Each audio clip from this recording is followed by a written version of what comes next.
शुभोदय बच्चों, कैसे हैं आप? मैं बहुत अच्छा हूं। मैं हूं आपके शादी सर। आशा करता हूं कि आप घर पे ही रहते हैं। Hope you are staying home and staying safe from the disease corona. So we are taking our precautions very well to decrease the percentage of this disease. Now, after a long gap, we have met. I think you have the basic knowledge because you are 8th class students. You have the basic knowledge of what we have learned in the 7th class. Because you are not a small kids to empty your mind again after the holidays. So, I just want to recall that memory, whatever you had in the 7th class. मैं बस आपके 7th class के जो प्रधान topics हैं, means main topics हैं, उनको recall पुनरावृत्ति करना चाहता हूं अगेन आपके लिए। तो उसमें पहले से पहले जो भी लैंग्वेज के लिए बहुत इंपॉर्टेंट होते हैं, भाषा के संबंधित पार्ट्स ऑफ स्पीच, मींस हमारा शब्द भेद। ये शब्द भेद बहुत इंपॉर्टेंट होते हैं कोई भी लैंग्वेज के लिए। तो उसमें पहले हम शब्दभेद के बारे में जानने के लिए जाएंगे शब्दभेद। ये एक प्रधान टॉपिक है, कुछ हम 7th क्लास में डिस्कस कर चुके हैं। तो शब्दभेद में पहला वाला क्या होता है? कोई भी पार्ट्स ऑफ स्पीच में पहला वाला है संज्ञा होता है, माने नाउन। संज्ञा का अर्थ है नाउन। आप सभी भी जानते हैं ये संज्ञा क्या होता है? हाँ, ठीक है, वही। तो संज्ञा का तेलुगु में क्या कहते हैं? नामवाचक को कहते हैं। तो हिंदी में नेम्स को क्या कहते हैं? नाम। तो संज्ञा नाम को बताती है, जो शब्द नाम को बताती है वो संज्ञा है। तो हिंदी वाले तो बहुत एक्साइटेड हैं क्योंकि उनके एक डाउट आया है कि क्या नाम है। Hindi people are just excited. Names are संज्ञा, but which names we will know in the definition of it. They have given a definition for that. मैंने परिभाषा, संज्ञा की परिभाषा है किसी व्यक्ति means a person, माने व्यक्तियों के नाम, और किसी वस्तु माने वस्तुओं के नाम, व्यक्ति, वस्तु। और तीसरा है स्थान मैंने प्लेस। व्यक्ति, वस्तु, स्थान। और जो थोड़ा सा इंपॉर्टेंट वाला है वो भाव। किसी व्यक्ति, वस्तु, स्थान और भावों के नाम बताती है संज्ञा। व्यक्ति, वस्तु, स्थान और भाव के नाम बताने वाले शब्द ही संज्ञा है। That is the definition. Feed in your mind students. किसी व्यक्ति, वस्तु, स्थान या भाव के नाम को बताने वाला ही संज्ञा है, माने नाउन। तो ये सभी के नाम को बताते हैं, इनके नाम नहीं, इनके नाम वाले शब्द जो हैं वो शब्द संज्ञा बनती है। ठीक है, तो इनके एग्जाम्पल्स में आपको एक्सप्लेन करने जाते हैं। अब तो पहले व्यक्ति को बताए हैं। व्यक्ति माने राम कीर्ता है, तो राम कीर्ता है। मैं आपको पहले से पहले ये बताना चाहता हूं कि जो भी आपके प्रीवियस नॉलेज, माने मैंने बताया था कि आपके 7th क्लास में जो सीखा है, whatever you learn in the 7th class, you will recall that. So I want you to keep your 7th class book near you. So I want all of you to once recall that knowledge through that 7th class textbook. Okay, so in 7th class textbook we will use the page number 28 where some matter about this संज्ञा as given in your previous class. तो देखिए एक बार यहाँ page number 28 पृष्ठ संख्या 28 में भाषा की बात में ये पूरा का पूरा मैटर आपको संज्ञा के बारे में दिया गया है, गिवन अबाउट द नाउन.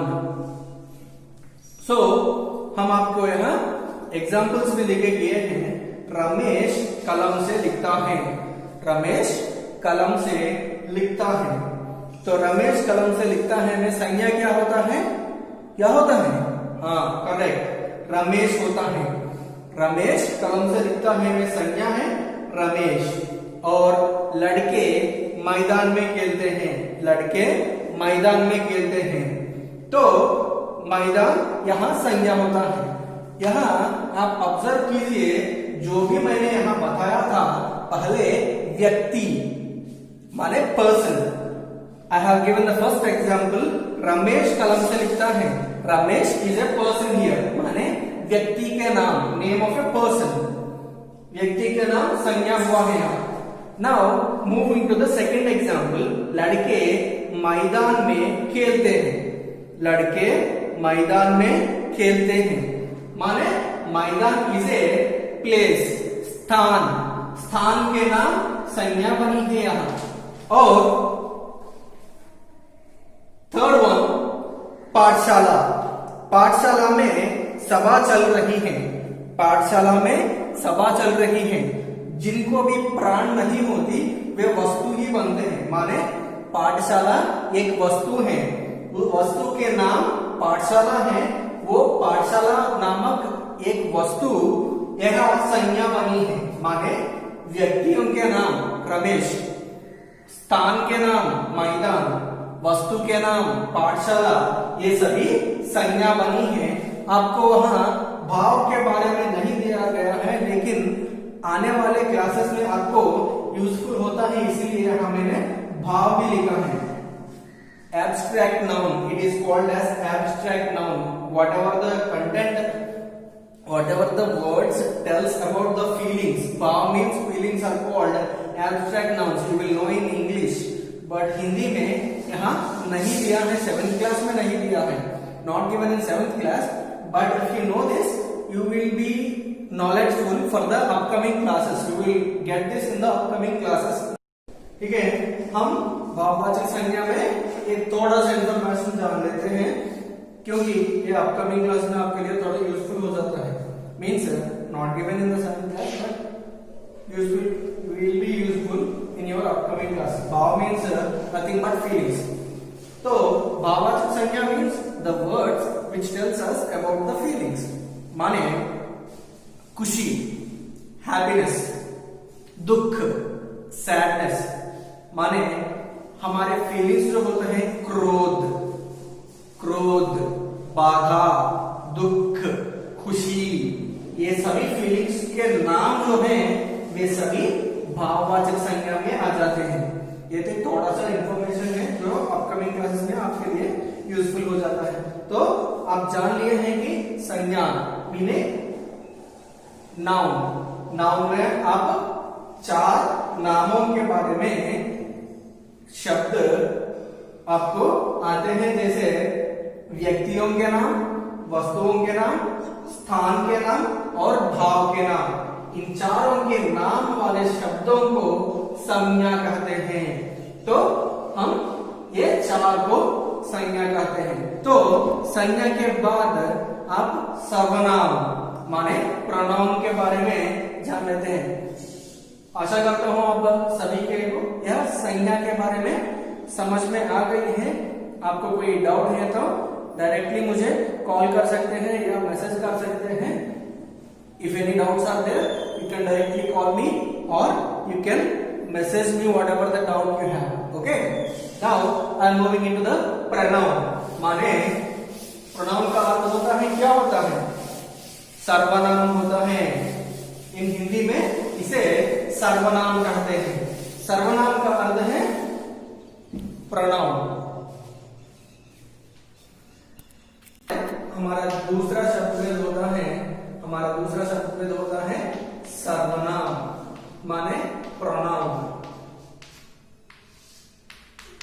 इसका डेफिनेशन भी हम थोड़ा इजी से आ जाते हैं, क्योंकि जब आप संज्ञा के बारे में जान लिए हैं, माने if you know about the noun it will be easier to learn and just of the definition also, in the way of the definition also it will be easier. So in English and Telugu also it will be so easy. माने तेलुगु में जाए हैं तो పేర్లకు బదులుగా వాడేదే సర్వనామము. That is a very simple and one line definition you will have. माने in Hindi also it will be like that. माने संज्ञा के बदले आने वाला शब्द सर्वनाम है. माने संज्ञा के बदले. In definition also it will be little related to Telugu. माने संज्ञाku बदले means बदलुगा, in place of आने वाले शब्द.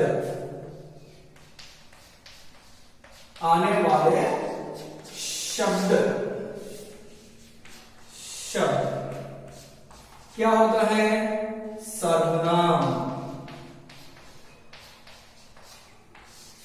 Now you can imagine that in which place there is a possibility of using noun sanya. In that place you can use sarvanam. అంటే సంజ్ఞని ఏ ప్రదేశాల్లో అయితే వాడే వీలు ఉంటుందో ఆ ప్రతి చోట కూడా నేను సంజ్ఞకి బదులుగా ఈ సర్వనామాన్ని వాడొచ్చు. మానే you can use pronoun. Okay, so what is the use of this? I will say the use of this. माने ఒక car means a car which has white color and having the number of 2222 has crashed into a tree on the road. Okay, that car means ఆ car లో ఇద్దరు వ్యక్తులు ఉన్నారు. అంటే I will convert this into Hindi. एक car जो सफेद colour का है उसमें उसका नंबर है 2222. एक पेड़ को एक्सीडेंट हुआ है माने क्रैश किया है. उस कार में दो व्यक्तियां हैं. उस कार का ओनर एक आदमी है माने एक मेल जेंडर, एक आदमी है और उस कार में उसके पत्नी भी है. Here see, first only you have used the white colored car having number of 2222, but from the second sentence you are using उस कार में అంటే ఆ కార్ లో ఇద్దరు వ్యక్తులు ఉన్నారు. ఆ కార్ యొక్క ఓనర్ ఒక male person. Here in every sentence you are not repeating this white colored car. Okay, white colored car having number of 2222. This is all a noun. In the place of this big noun you are just using us car means in that car, ఆ car లో అనే రెండో sentence నుంచి మీరు ఈ సంజ్ఞా పదాన్నంతా తీసేసి సర్వనామం ఉస్ car means that car, అలా ఆ ఉస్ కార్ అనేటటువంటి ఆ ఒక్క సర్వనామాన్ని వాడటం వల్ల మీకు ఈ సంజ్ఞా పదం అంతా కూడా సైడ్ అయిపోతుంది. ఆ పారాగ్రాఫ్ లో మీరు మళ్ళీ ఆ కార్ గురించి చెప్తున్నారు అని చెప్పి రిపీటెడ్ గా ఆ కార్ యొక్క నేమ్ ని కలర్ ని తీసుకురావాల్సిన అవసరం ఉండదు. So you are using instead of this whole noun just using that car. Okay, that is the use of the सर्वनाम शब्द. सर्वनाम शब्द का उपयोग है वो. तो जो भी संज्ञा शब्द पैराग्राफ के स्टार्टिंग में है, आप एवरी सेंटेंस में उस संज्ञा शब्द का यूसेज को कम कर देता है. That decreases the repeated using of the noun word. Okay, so that is the use of सर्वनाम। तो पहले ही मैं बताया था कि आपके 7th क्लास टेक्स्ट बुक में होने वाला ग्रामर टॉपिक्स को मैं अब रिवाइज करता हूं, तो आप अपने 7th क्लास टेक्स्ट बुक को एक और बार देखिए, क्योंकि हम यहाँ सर्वनाम भी दिए गए हैं 7th क्लास के टेक्स्ट बुक में पेज नंबर 45। पेज नंबर 45 में आपको भाषा की बात, आपके टेक्स्ट बुक में भाषा की बात में दिया गया है थोड़ा एग्जाम्पल्स। मैं खेलता हूं, यह खेलता है, मैं खेलता हूं means I am playing. In this सर्वनाम होता है my name instead used here my, instead of my name I used my, I, so here my is the sarvanam. Okay, here यह खेलता है माने यह खेलता है, this boy is playing or this is playing, यह खेलता है, इतनो आडुतुन्नाडु, यह means instead of that boy's name, तो यह दिया गया है, वह, he is playing, वह खेलता है, तो यहां वह is used as pronoun, सर्वनाम। तो जो भी ये सर्वनाम के शब्द होते हैं, ये संज्ञा को बार बार आने से रोकते हैं। It stops the repeated usage of the noun words, तो that is the use of pronoun.